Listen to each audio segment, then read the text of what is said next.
ఆడించి అష్టాచమ్మా ఆడించావమ్మా నీ పంట పండిందే ప్రేమ నిజంగా నెగ్గడం అంటే ఇష్టంగా ఓడడం అంతే ఆ మాటే అంటే ఈ చిన్నారి నమ్మదేంటమ్మా నిజంగా నెగ్గడం అంటే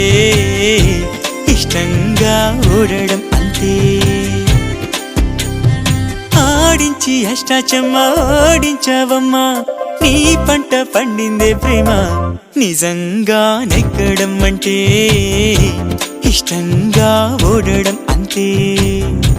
ఆ మాటే అంటే ఈ చిన్నారి నమ్మదేంటమ్మా నిజంగా నెగ్గడం అంటే ఇష్టంగా ఓడడం అంతే చూశాక నిన్ను వేశాక కన్ను వెనక్కిలాగా తీసుకోను చెప్పు